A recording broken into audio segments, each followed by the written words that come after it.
약속입니까? 실리입니까? 우리에게 어떤 약속이 있는데 그 약속을 지키면 손해가 있다라고 할 때 얻을 수 있는 이익을 포기해야만 하는 그런 상황이라고 하면 우리는 어떤 선택을 할까요? 네, 어떤 선택을 할까요? 라고 여쭤본 이유가 무엇인가 하면 네, 지난 과거를 돌아볼 때 이 약속과 손해, 당연히 약속이 우선이었고 지금 선택하라고 한다면 네, 약속이 더 중요하다라고 말할 것 같습니다. 그런데 나중에 어떤 순간에 정말 그 이익에 대한 그 유익에 대한 유혹을 피할 수 없는 어떤 특정한 상황이 된다면 자신 있게 나는 약속입니다라고 말할 수 있을까요? 조금 조심스러운 질문입니다. 미래에 대한 이야기이기 때문에 그 순간, 그 시간에 내가 정말 믿음의 선택을 할 수 있을 것인가? 약속을 더 우선시하는 그런 선택을 할 수 있을 것인가? 이것에 대해서 여쭤보는 겁니다. 네, 두 가지 선택이 있을 때, 이쪽 길과 저쪽 길의 선택의 갈래길이 있을 때, 어느 쪽에 더 가치를 두는가? 어느 쪽에 더 가치를 두고 그것을 선택하는가? 이것은 이 관점, 선택에 필요한 가치관이 기준이 되어서 그 선택을 하게 만들어 주는데요. 네, 당연히 약속이겠죠. 당연히 약속일 겁니다.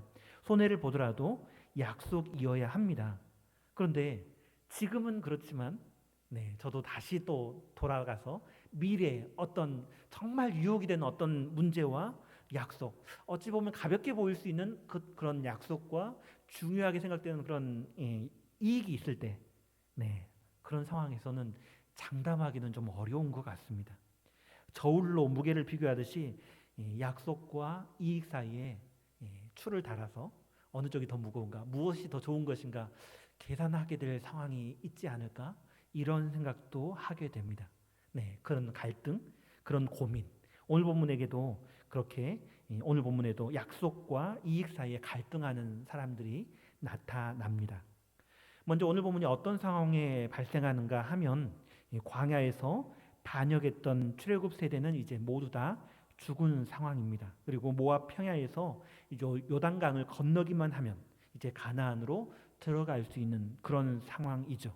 그리고 바로 특별히 오늘 보면 바로 앞에 본문에서 이스라엘은 놀라운 승리를 경험했습니다. 그 바알 부올의 사건, 그곳의 원인이 되었던 미디안에게 원수를 갚는 전쟁을 바로 앞에서 치루었고요. 그 전쟁에 하나님께서 놀라운 승리를 허락해 주셨습니다. 놀라운 승리 가운데 놀랍도록 많은 전리품을 얻게 되었는데요. 그 놀랍도록 많은 전리품보다도 더 놀라운 것이 무엇인가? 전쟁에 나갔던 사람 중에 단 한 사람도 충나지 않는, 단 한 명의 사상자도 발생하지 않는 그런 놀라운 기적적인 그런 승리를 지금 이스라엘 백성들은 거두었습니다. 그래서 군대 지휘관은 돌아와서 한 사람 한 사람 다 숫자를 계수해 보고 나서 한 명의 사망자도 없음을 발견하고 하나님께 감사하며 속죄의 제물로 금을 가져와서 회막에 올려드리죠. 그리고 그것을 이스라엘 자손의 기념을 삼았던 것이 바로 오늘 보면 바로 앞에 본문에 기록이 되어져 있습니다. 그렇게 놀라운 승리, 놀라운 은혜, 하나님의 놀라운 구원의 역사, 이 전쟁 가운데 놀라운 승리를 하나님께서 보여주심으로 말미암아 이제 어떻게 되었는가? 이제 상황이 요단 동편에 있는 위험 요소들은 다 모조리 제거되어진 상황입니다. 이제 안전하게 요단강을 건널 수 있는 그런 상황이 되어진 거죠. 앞서 아모리 왕 시온 또 바산 왕 옥을 물리쳤고요. 모압과 미디안의 큰 무리들을 이미 물리친 상황입니다.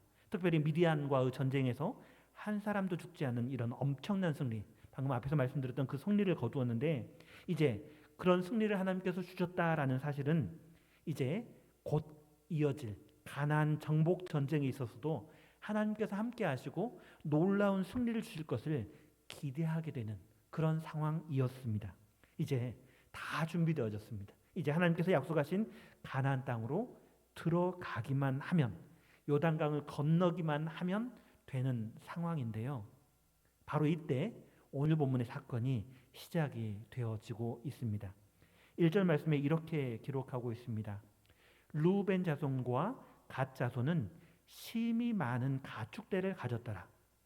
그들이 야셀 땅과 길르앗 땅을 본즉 그곳은 목축할 만한 장소인지라라고 기록하고 있습니다. 먼저 루벤 자손과 갓 자손이 심히 많은 가축대를 가졌다라고 기록하는데요.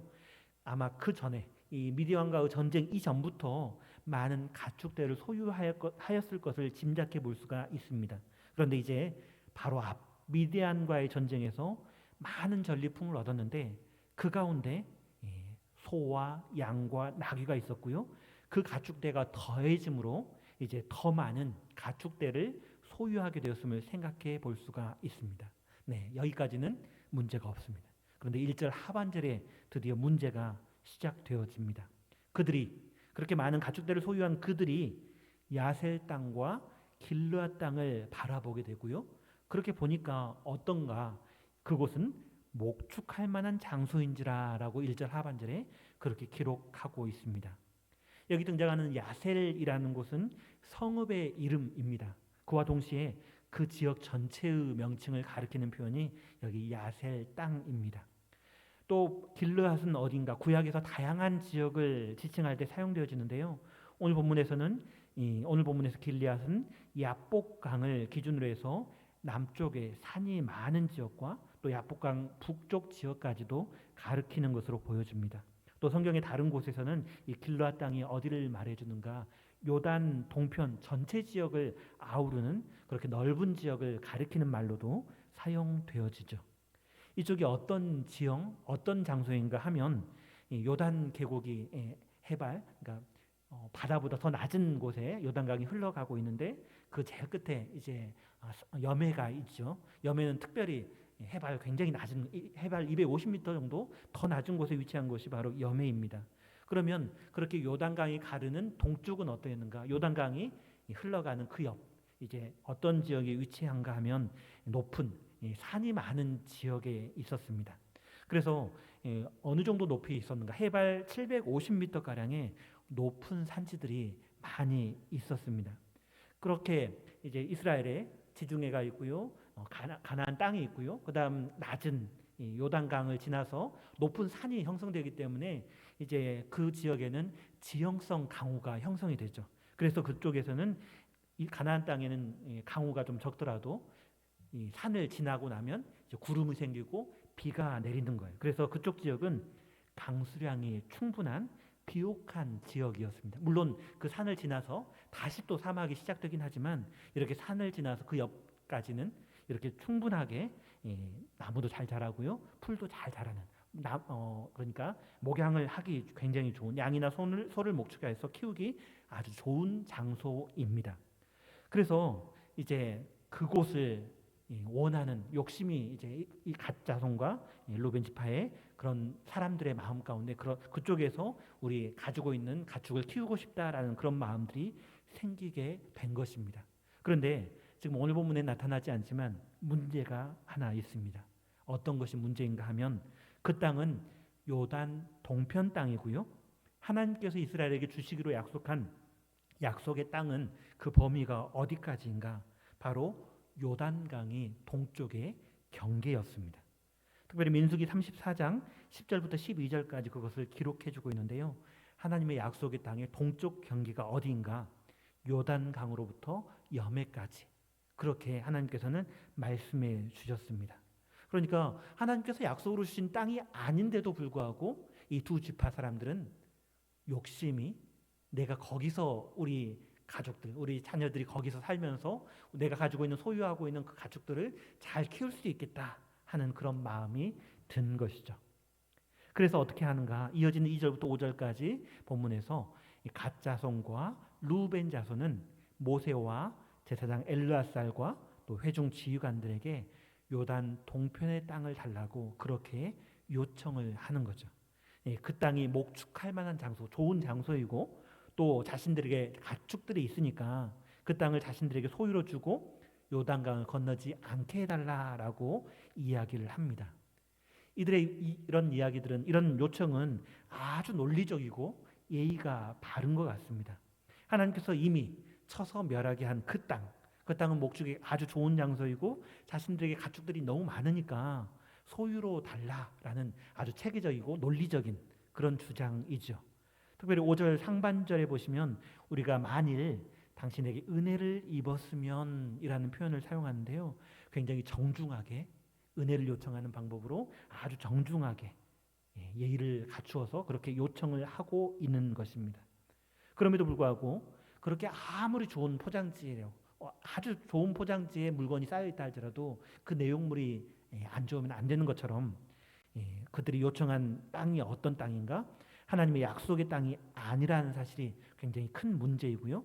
또 한 가지 더 문제가 있는데 5절 끝에 이렇게 요청을 하죠. 우리에게 요단강을 건너지 않게 하소서라고 5절 마지막에 그렇게 요청하고 있는데요. 이것은 굉장히 심각한 문제를 담고 있고요. 이 요청이 오늘 본문을 두근두근 심장이 떨리게 만드는 그런 긴장으로 이끌어 갑니다. 본문 6절부터 15절까지는 이에 대한 모세의 대답을 기록해 주고 있습니다. 먼저 6절과 7절 말씀을 함께 읽어 보았으면 좋겠습니다. 6절과 7절 두 절 말씀인데요. 함께 읽겠습니다. 모세가 갓 자손과 루벤 자손에게 이르되 너희 형제들은 싸우러 가거늘 너희는 여기 앉아 있고자 하느냐? 너희가 어찌하여 이스라엘 자손에게 낙심하게 하여서 여호와께서 그들에게 주신 땅으로 건너갈 수 없게 하려 하느냐라고 말합니다. 네, 요단강을 건너지 않고 요단 동편의 땅을 소유로 달라 이렇게 요청하는 그들에게 모세는 책망의 말을 합니다. 왜 그런가? 그들이 이스라엘 자손에게 낙심하게 하고 약속의 땅으로 건너갈 수 없게 하는 행동이라고 지금 이야기하고 있는 것입니다.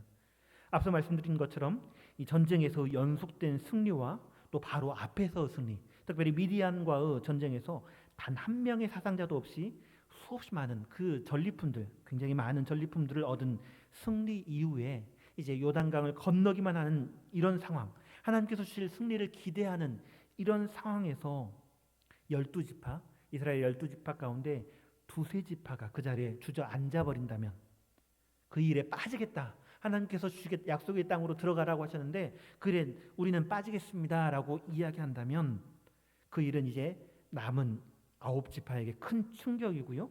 또 낙담케 하는 일임과 동시에 이스라엘 전체에 분열과 균열을 일으키는 사건이다라는 것입니다. 그리고 모세는 그렇게 하지 말라라고 이야기하고 있는 것입니다. 그리고 모세는 이제 8절부터 13절까지 가데스 바네아에서 있었던 그들의 조상들의 이야기를 시작합니다. 8절과 9절에 이렇게 기록하고 있습니다. 너희 조상들도 내가 가데스 바네아에서 그 땅을 보라고 보냈을 때에 그리하였었나니 그들이 에스골 골짜기에 올라가서 그 땅을 보고 이스라엘 자손을 낙심하게 하여서 여호와께서 그들에게 주신 땅으로 갈 수 없게 하였었느니라라고 모세는 이야기합니다. 지금 갓 지파, 루벤 지파가 지금 하고 있는 것처럼 너희들의 조상들도 그렇게 했었다라는 이야기를 하고 있습니다. 어떻게 했었습니까? 바로 이스라엘 자손을 낙심하게 했다라는 겁니다. 물론 그 조상들과 지금 자손들이 하는 행동이 똑같은 것은 아닙니다. 조상들은 악평하고 하나님께서 주신 약속의 땅으로 들어가는 것에 대해서 그 땅을 악평하고 또 그곳에 들어가면 우리는 죽을 것이다 라고 이야기하면서 애굽으로 돌아가자고 했고요. 지금 자손은 요단강을 그렇게 완전한 반역은 아니지만 그렇게 하고 있진 않지만 요단강을 자신들은 건너지 않게 해달라라고 요청하는 거니까 엄밀히 따지자면 다르지만 그 결과로 어떤 결과를 가져오는가, 하나님께서 주신 약속의 땅으로 들어가야 할 이스라엘 자손을 낙심하게 하는 것, 바로 그 결과에 의해서 그 결과에 따르면 동일하다라는 이야기를 지금 모세는 하고 있는 것입니다. 모세는 그렇게 그들의 조상들과 비교하여 책망하면서 그 조상들의 결과가 어땠는지 10절부터 13절까지 이야기하고 있는데요. 먼저는 하나님을 진노하게 만들었죠. 그리고 진노하신 하나님께서는 하나님을 온전히 따랐던 갈렙과 여호수아를 제외하고 출애굽 1세대 20세 이상으로 모두 다 광야에서 죽게 하십니다. 여기 이 본문에서 10절부터 13절까지 살펴보면 반복되는 단어들을 볼 수가 있는데요. 어떤 단어들이 반복되어지나요? 한번 눈으로 살짝 한번 살펴보시면 좋을 것 같습니다. 10절부터 13절까지 눈으로 살짝 한번 살펴보시면 네, 반복되어지는 표현이 있습니다. 여호와께서 진노하사, 여호와께서 진노하사. 다시 13절에 여호와께서 이스라엘에게 진노하사. 하나님의 진노하심이 10절부터 13절까지를 감싸 안고 있습니다.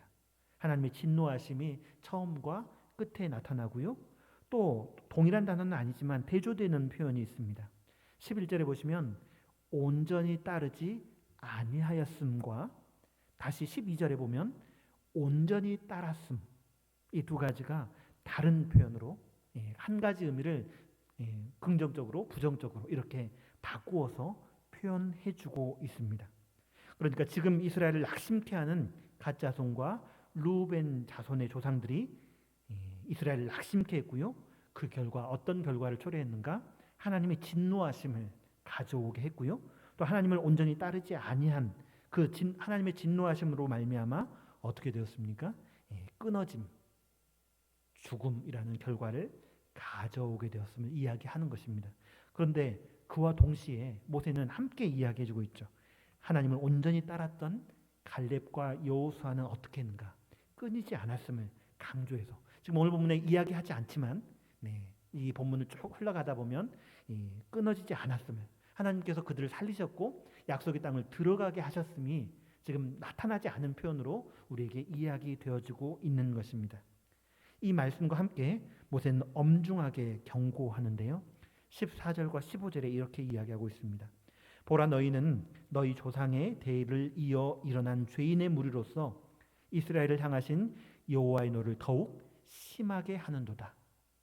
너희가 만일 돌이켜 여호와를 떠나면 여호와께서 다시 이 백성을 광야에 버리시리니 그리하면 너희가 이 모든 백성을 멸망시키리라. 아멘.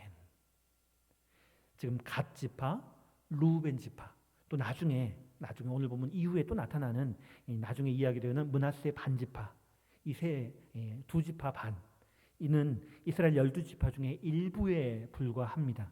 그런데 그들이 돌이켜서 여호와를 떠나면 모세는 이 백성 곧 이스라엘을 하나님께서 광야에 버리실 것이다 라고 엄중하게 경고하고 있죠.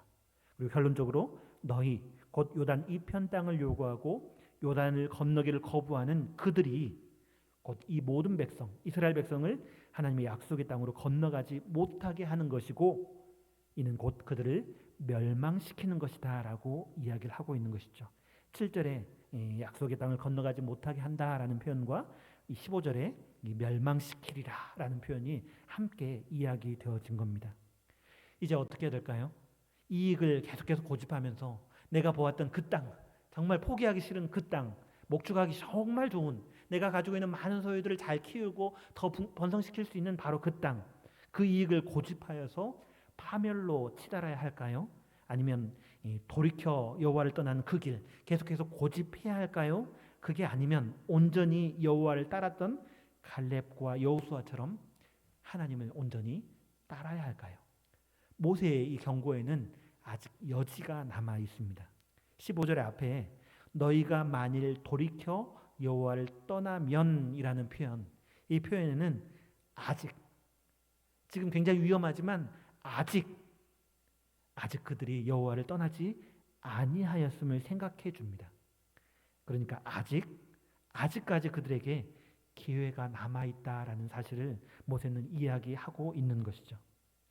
이어지는 16절부터 19절까지는 이제 갓 지파와 루벤 지파는 모세의 경고를 듣고 대답을 하고 있습니다. 여기서 그들의 의지, 곧 야셀 땅과 길르앗 땅에 대한 그 욕심, 가지고 싶어하는 그 땅을 취하고자 하는 의지는 꺾이지 않았습니다. 하지만 요단강을 건너지 않게 해달라 5절 말씀했던 그 요청은 철회되어집니다. 그들의 제안이 어떠한가 하면 먼저 요단 동편의 거주지를 찾아서 정착하고 가축을 위해서 우리를 짓고요. 또 어린 아이들을 위해서 자기들의 어린 아이들을 위해서 안전한 성읍 요새를 건축하겠다라고 이야기를 합니다. 그리고 나서 요단강을 건너갈 것인데 오히려 이제 가지 않겠다라고 했던 그 말과 반대로 오히려 이제 이스라엘 자손을 인도하기까지 앞에서 가고 각기 남은 모든 지파가 기업을 받기까지 자신들은 자기 집으로 돌아오지 않겠다라고 이야기하면서 제일 마지막에는 자신들은 이미 요단 동편의 기업을 받았으니까 요단 서편에서는 기업을 받지 않겠다라고 제안을 하고 있습니다. 이들의 대답, 이들의 이 말, 여기서 이 갓지파 루벤 지파는 모세가 앞에서 길게 이야기했던 그 모세의 경고를 귀 기울여 들은 것을 알 수가 있습니다.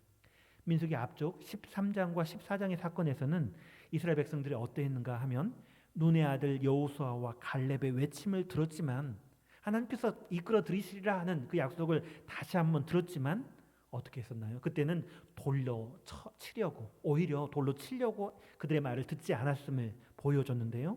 오늘 본문에 이들은 어떻게 하는가? 모세의 경고를 귀 기울여 듣고 자신의 앞서 했던 그 제안을 수정하여서 다시 제안하고 있는 모습을 볼 수가 있습니다. 그들은 자신들에게 있는 많은 가축들을 목축할 그 땅을 바라보는 눈도 있었지만, 욕심껏 바라보는 그 눈도 있었지만 듣는 귀도 있었다라는 사실입니다. 분명히 욕심에 사로잡혔을지라도 그 결과를 이야기하면서 책망하는 이 모세의 이야기에 귀 기울여 들었다라는 것이죠. 그들의 제안에 재미있는 것이 하나 있습니다. 그들의 아이들을 지키고 보호할 성읍 요새의 건설보다도 가축들을 위한 우리, 이것을 먼저 이야기하고 있습니다. 그러니까 자기의 아이들, 자신들의 가족들이 더 소중할 것입니다. 그런데 지금 이 사람들은 어떻게 이야기를 하고 있는가? 자신들이 가지고 있는 그 가축들의 우리를 먼저 짓겠다라고 이야기를 하고 있는 것이죠. 그러니까 이 사람들의 마음 가운데, 이 두 지파 반 사람들의 마음 가운데 자신들이 가지고 있는 소유에 대한 관심이 얼마나 큰지 우리에게 짐작하게 해줍니다. 그런데 그럼에도 불구하고, 그런 욕심이 있음에도 불구하고, 가축에 대한 그 아끼는 마음이 있음에도 불구하고, 심지어 자신의 자녀들보다도 먼저 이야기할 정도로 그렇게 욕심이 있음에도 불구하고 이들은 모세가 했던 그 이야기, 모세가 했던 그 경고, 그것에 대해서, 자신들의 선택에 대한 결과에 대해서 진지하게 듣고 생각했던 것을 볼 수가 있습니다. 네, 어떻게 하고 있나요? 청종하고 있는 이들의 모습을 생각해 볼 수가 있는 것이죠. 이런 오늘 본문에 나타나는 그 청종의 모습은 이전에 그들의 조상들이 가데스 바네아에서 실패했었는데, 오늘 본문에서는 실패가 아니라, 굉장히 큰 위기 가운데 있었지만 실패가 아니라 극복하는 모습으로 나타나게 되어지고요. 이후에 이어지는 본문은 그들이 그렇게 약속했던 그것을 신실하게 이행하는, 앞서 전투하고 앞서 나가는 그런 모습들을 볼 수가 있습니다. 제가 말씀을 시작하면서 처음에 약속과 이익에 대해서 이야기를 했었는데요. 오늘 본문에 갓 자손, 루벤 자손들은 하나님의 약속보다도 현실적인 필요, 그리고 지금 이미 손에 주어진 자기의 부요함, 그 가축들을 유지하기 위해서 요단 동편 땅의 정착을 선택하고 그것을 요구했습니다. 요단을 건너가지 않고 지금 있는 이 땅을 원하고 요구하는 모습을 보여주었습니다. 바로 그때 모세는 그 선택의 위험을 경고하고요, 실패한 조상들의 예를 들어서 하나님을 온전히 따를 것을 이야기해 주었는데요. 이에 갓 자손과 루벤 자손은 그 이야기를 들었습니다. 그리고 요단을 건너지 않겠다라는 그 이기적인 생각을 버리고 이스라엘 자손보다도 더 앞서 싸우겠다라는 그렇게 결단한 것을 오늘 본문에서 우리에게 이야기해 주고 있는데요. 우리는 어떻습니까? 이 갓지파 또 루벤 자손들, 갓자손 루벤 자손들, 혹시 그들처럼 이 약속보다도 이익에 더 무게를 두고 행할 때가 있지는 않습니까? 항상 그러진 않겠지만 어느 순간에 유혹에 넘어가서 올바른 것, 정의, 공의, 하나님께서 원하시는 올바른 약속을 지키는 그런 행동보다도 당장 눈앞에 보이는 작은 이익, 이것을 포기하지 못하고 움켜쥐고 있는 그런 상황도 혹시 우리에게 있지는 않습니까? 하나님께서 주겠다 하셨던 그 약속을 분명히 알고 있음에도 불구하고, 하나님께서 주시는 놀라운 은혜, 예수 그리스도의 놀라운 은혜를 받았음에도 불구하고 당장 하나님께서 주시는 그 하나님 나라, 하나님께서 주시는 놀라운 기업, 이것을 우리는 약속을 받고 누리고 있음에도 불구하고 당장 내 눈앞에 보이는 것에 대한 욕심으로 하나님의 그 은혜에 대해서 속히 떠나는 그런 모습, 혹시 우리의 삶의 어떤 순간에 나타나진 않습니까? 또 어느 순간 욕심으로 귀가 꽉 막혀서 들어야 할 말씀은 듣지 못하고 있는, 자기 욕심만 고집하고 있는 혹시 그런 모습 우리 삶 가운데 혹시 있지는 않습니까? 손해를 본다 할지라도 말씀에 순종하는 것이 마땅합니다.